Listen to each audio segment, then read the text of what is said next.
Hey guys, it's Gaming Master, and today I just wanted to go over, do a quick analysis of the new gameplay of Tears of the Kingdom, presented by series producer Eiji Aonuma. We finally got some, new gameplay footage, and this is, the most gameplay footage we've seen, so far. It's more gameplay footage than, all the trailers combined. This is really big, and I'm just gonna get right into it right now. We see, Eiji Aonuma playing, and it's just he's riding his horse casually, and the overall is pretty similar. It's exactly like Breath of the Wild. But then to the right we can see the map area. So that where we can see the mini map. We see that it does look a little bit different. We see it kind of in a regional area. We see some regions and stuff. And then so he kind of moves on a little bit more, and then we also see where you can switch weapons and stuff. You can also see you can get to your items and your food areas. That stuff before you couldn't do that. You weren't able to switch your food or get your items just by doing quick access. But now you don't have to go on the. Before you'd have to go to the menu and access that, but you don't have to do that anymore. We also see a falling sky rock thing over here. We saw that in the last trailer too, this falling skyrock, but now we actually see what it's for, and we see Link uses green hand to actually put it into use here. We're able to rewind it. And as we go up, we also see one of those green spirals. As you can see, you can get a quick glimpse of it. You just see one of those. They're all over Hyrule in the trailers for Tears of the Kingdom, but there's one super up close. But I kind of went over them in my other trailer analysis for the other more recent trailer for this game. But anyway, so we just see how that Skyrock is one of the many ways you can get up to the Sky Islands, and then we see him jump down with this cool new upgraded paraglider kind of thing. And then when you look over Hyrule, it's actually not that different. I mean, you see the dragon, one of the three dragons that fly over Hyrule in Breath of the Wild, and we see some Sheikah towers everywhere too. And Hyrule does look pretty similar. There are a bunch of changes, but you just kind of look over it.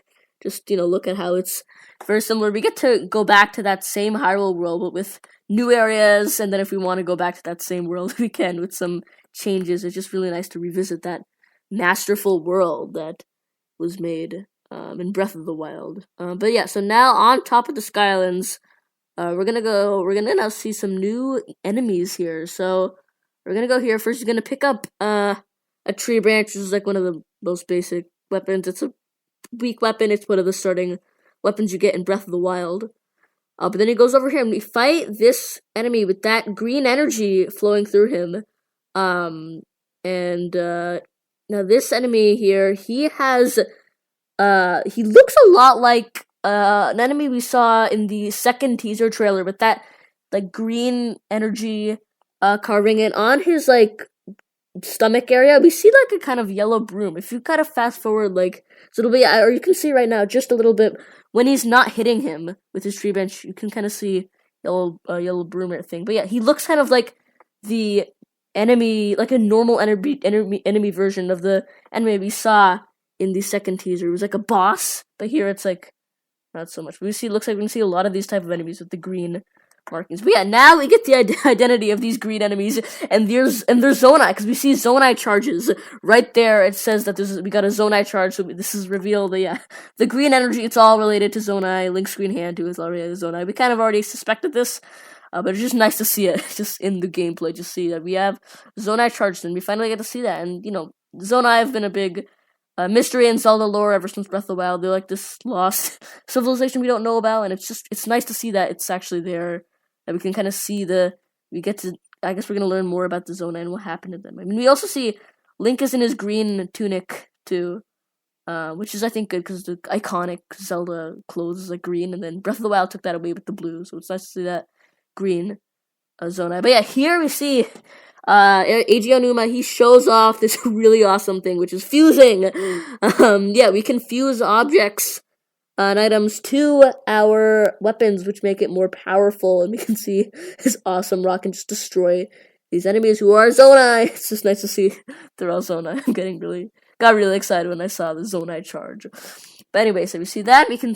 It's not just items. You can also fuse weapons to it, and that'll increase attack damage too. But yeah, this weapon here, it's really cool. You can hit enemies from really far away. So if you want to stay away from enemies or you don't want to get too close, this is really good for like ranged options.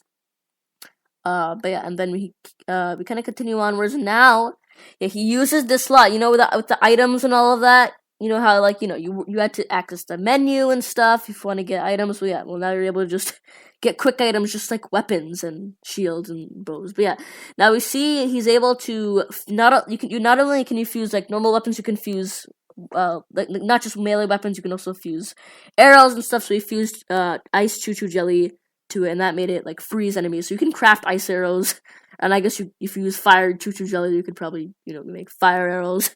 But he also fused like other things like korok leaves or something like that. So that's also good to know. That's not just elemental arrows. But yeah, now he shows off this really cool mechanic we saw in the last trailer, but it's nice to see it in action now. It's the honing in ability. Yeah, the homing in ability that with the Keese eyeball, if you just fuse the Keese eyeball to your arrow, then yeah, it'll just home in on them. And that's just really cool. That's good for hunting. That's good for just fighting enemies. And I think that's a really cool gameplay mechanic to put in. And we saw that in the earlier trailer, but it's not like all like highly edited and not all spliced up. It's nice to just see it smoothly, just from start to finish with that ability. And then we also see him fuse a mushroom to his shield, which doesn't look that important, but it is, because we're able to stop this Zonai enemy from even seeing us here, because we have this big puff smoke here, and we're able to do a sneak strike on it, so we can just sneak up on enemies with this. So I think getting that mushroom will probably be pretty helpful, and I think that'll be good for like gameplay, especially if you're doing like challenge runs or something. I think there's a lot of good potential for this game. Here we just see him fuse more stuff with the weapons. All that we fuse rock to his shield now. That probably makes his shield better. Probably blocks more. And now we see him try to cross a lake, and now he uses he's gonna try and make a raft. Now I think this is really helpful for just water travel. I think this is really good. I feel like in Breath of the Wild, they have a lot of rafts there, which are already made for you. Obviously, you couldn't make your own raft in Breath of the Wild. But even then, sometimes there wouldn't be a raft, and you wanted to cross the river, you didn't know where the raft was, or it was in a different location, whatever, and it was really annoying, right? So now, you can just cut down a bunch of trees, and then you can just cross the river, and I think that's really nice, because, that's great. You're able to do that now, just cross the river now without having to find a raft. But yeah, so now he just kind of adjusts the raft to his liking. There's gonna be able to put this raft on the ocean or the lake, but yeah, then eventually he shows how to propel this raft here. Yeah, so he's just gonna put it there, and then he gets the propel stuff to propel it. Now the propellers he's gonna put on here are actually the same things used to make the flying machines that you can craft, which we saw in the earlier trailer, which he's gonna show off and kind of make the connection. And this, but yeah, this propels you up. So he's gonna make this to propel the raft that he is making. So yeah, he's gonna use that. He's gonna just move it onto here, and there we go. The game already looks like it already acknowledges that. Yeah, you want to put it there. But this is really cool to just see. Crafting is a huge thing that I really am excited to see in this game. Like, this is getting really exciting. We were left in the dark with this game for so long. It's so nice to be able to see the actual gameplay of this after waiting so long. And it's like less than 2 months up until the release, so like this is really exciting. But yeah, so now we can just see him cross the lake so smoothly, just like that. He gets to the other side. And yeah, so now series producer Eiji Aonuma, he makes the connection, like, yeah, you can craft stuff just like this, you can craft these things, like these machines, to get, to do all this other cool stuff, like hot air balloons, flying machines. Right here, you see him, he makes a raft, but it's also a flying machine, it's both, so when he can hit it, and then it'll make it flap. So now you can kind of fly too, and maybe this will might help him like get to other higher up Sky Islands above him, possibly. Now here we see an ability we saw in the second teaser trailer.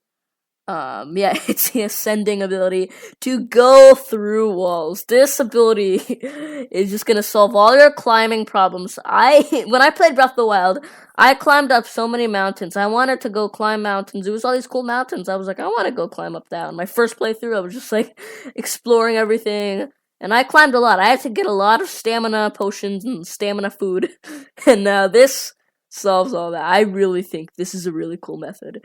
And not only can you just go tiny surfaces, it's big, like, mountains that would take a while to climb. Yeah, you can ascend this big mountain. And I love how they actually kind of show this detail, like, going through this mountain, like, that detail of just getting through that. It shows how thick that is. It just shows, like, how thick, what kind of thick surface you're going through. I really like how they show like how long it takes. If it's really takes long, I like how they show that like little transition from getting up to the rock. It's really to the top of the mountain. It really is cool to see that. Yeah. Yeah. So now he also shows that enemies can also have fused weapons too, not just you. Yeah, so the fusing isn't all great. Enemies can also have these really cool weapons too. And there we go. He shows off some air blowing here, and now he gets knocked off.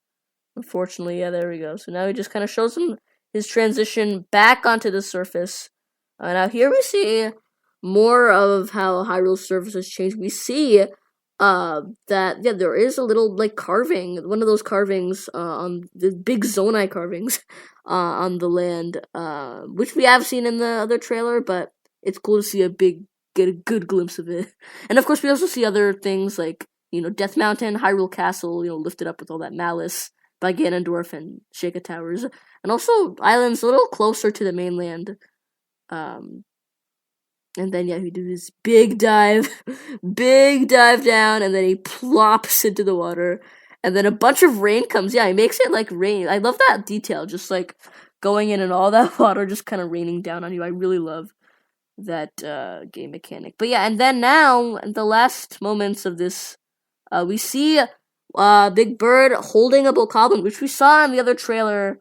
You know, how the enemies are communicating, that the bird can now, you know, get the bokoblin to fly, and now we can get bokoblins, I guess, flying and getting transportation. So that bird is one of the new enemies of the game.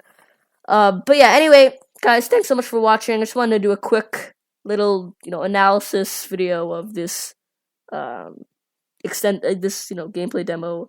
I think this is really cool. I'm gonna finally just get to see the game now fully in development. But yeah, anyway, so thanks so much for watching, guys. Hope you enjoyed the video. This game's almost out in like 2 months, so it's really in less than 2 months. It's really exciting that we're so close. I'm gonna finish up my Elden Ring playthrough, all of that, well before this comes. I want to be able to have time to do that. But we're also gonna get like a Zelda Tears of the Kingdom Switch OLED model and Zelda Tears of the Kingdom controllers and stuff, which I think is pretty cool. That we're able to get this, like, you know, Zelda version, or acknowledging Zelda here. Yeah, we got April 28th release. But anyway, guys, thanks so much for watching. I'll see you next time.